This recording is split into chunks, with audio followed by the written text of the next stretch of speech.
नमस्कार, मैं वसंत रावल ज्योतिष विद्या ज्ञान चैनल के अंदर आज मैं आपको बताने आया हूं भाव चलित कुंडली का अध्ययन कैसे किया जाता है।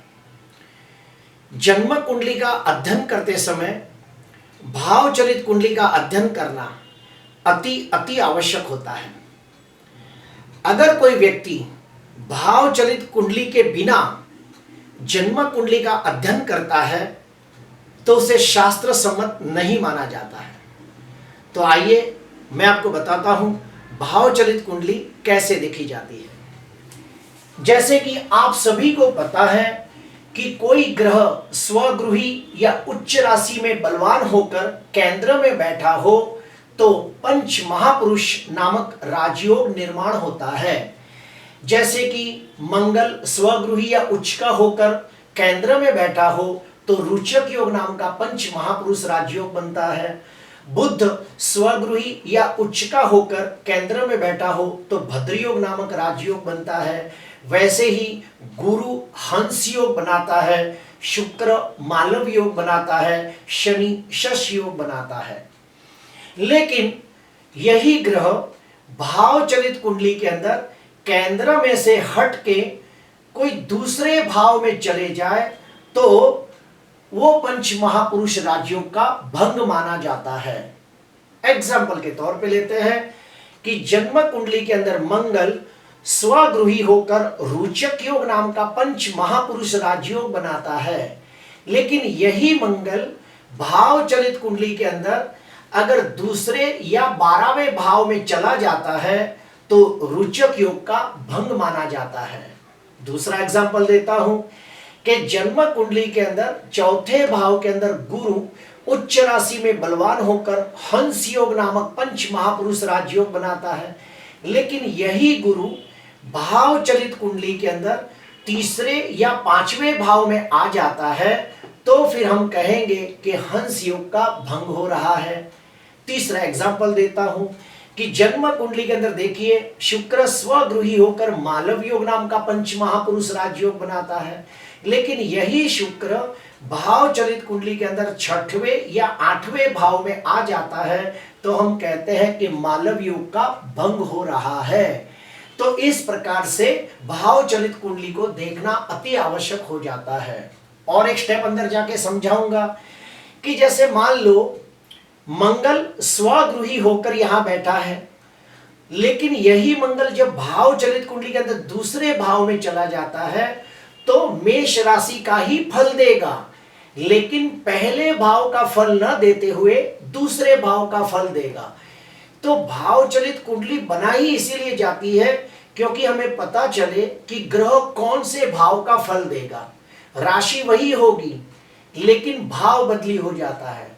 तो यहाँ पे मेष राशि का मंगल अगर भाव चलित कुंडली के अंदर दूसरे भाव में बैठा है तो मंगल की महादशा, अंतर्दशा, प्रत्यंतर दशा के अंदर दूसरे भाव का फल देखने को मिलता है। दूसरा एग्जांपल देता हूं कि जन्म कुंडली के अंदर गुरु उच्च राशि में बलवान होकर हंस योग बनाता है और यही गुरु अगर भाव चलित कुंडली के अंदर पंचम भाव में चला जाता है तो गुरु कर्क राशि का ही फल देगा, लेकिन चौथे भाव का फल न देगा, 5वें भाव का फल देगा। ये बात को समझना बहुत जरूरी है। उसके बाद दूसरा कॉन्सेप्ट है कि युति का फल कैसे देखा जाता है। तो भाव चलित कुंडली युति को बहुत प्रभावित करती है। कैसे? तो सुनिए, जन्म कुंडली के अंदर आप यहां पे देखिए चंद्र 5 अंश पे है और गुरु 10 अंश पे है। तो चंद्र और गुरु दोनों के बीच में सिर्फ 5 अंश का फर्क है। तो हम कहेंगे कि चंद्र गुरु की अंशात्मक युति गजकेसरी योग नामक राजयोग बना रही है। लेकिन हम जब भाव चलित कुंडली के अंदर देखते हैं तो चंद्र और गुरु दोनों अलग अलग भाव में चले गए हैं, लेकिन फिर भी गजकेसरी योग का फल मिलेगा। क्यों? क्योंकि चंद्र गुरु की अंशात्मक युति हो रही है, दोनों के बीच में सिर्फ 5 अंश का फर्क है।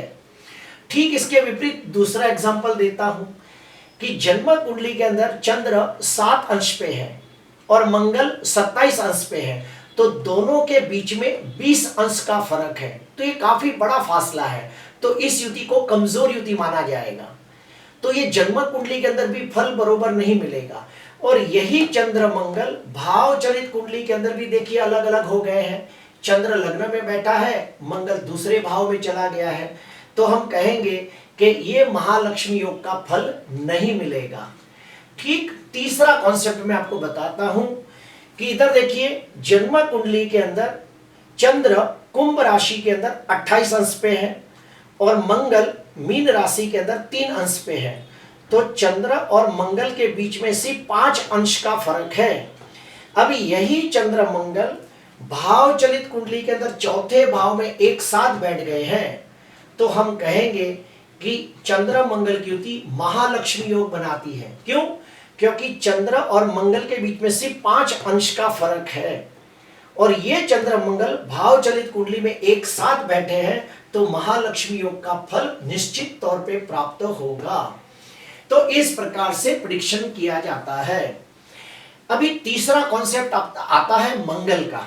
जैसे कि आप सभी को पता है कि जन्म कुंडली के अंदर मंगल पहले, चौथे, 7वें, 8वें या 12वें भाव में बैठा हो तो हम लोग कहते हैं कि व्यक्ति मांगलिक है।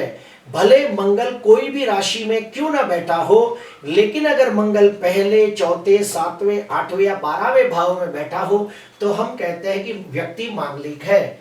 लेकिन भाव चलित कुंडली देखने के बाद अगर हमें पता चलता है कि मंगल इन भावों को छोड़ के कोई दूसरे भाव में चला गया है, तो उसे मांगलिक नहीं मानना चाहिए।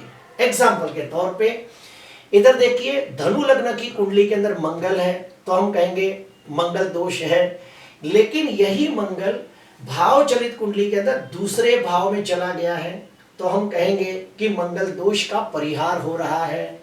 दूसरा एग्जाम्पल देता हूं कि सप्तम भाव के अंदर मंगल है, तो हम कहेंगे व्यक्ति मांगलिक है। लेकिन भाव चलित कुंडली के अंदर देखते हैं तो मंगल 6वें भाव में चला गया है, तो हम कहेंगे कि मंगल दोष का परिहार हो रहा है। अब यह मंगल दोष नहीं माना जाएगा। अभी चौथा कॉन्सेप्ट मैं आपको बताना चाहता हूं कि भाव चलित कुंडली को क्यों देखा जाता है। तो भाव ग्रह कौन से भाव का फल देगा, ये जानने के लिए ही भाव चलित कुंडली बनाई जाती है। एग्जाम्पल के तौर पे लेते हैं कि यहां पे देखिए मंगल धनु लग्न की कुंडली के अंदर मंगल पहले भाव के अंदर बैठा है, तो हम पहले भाव का प्रेडिक्शन करते हैं। लेकिन जब हम भाव चलित कुंडली के अंदर देखते हैं कि मंगल तो दूसरे भाव में चला गया है, तो धनु राशि के मंगल का ही फल मिलेगा, लेकिन दूसरे भाव का फल मिलेगा। और ये कब फल मिलेगा? जब मंगल की महादशा, अंतर्दशा, प्रत्यंतर दशा आएगी तब। तो भाव चलित कुंडली इसलिए देखी जाती है कि हमें पता चले कि ग्रह कौन से भाव का फल देने वाला है, इसीलिए भाव चलित कुंडली देखी जाती है।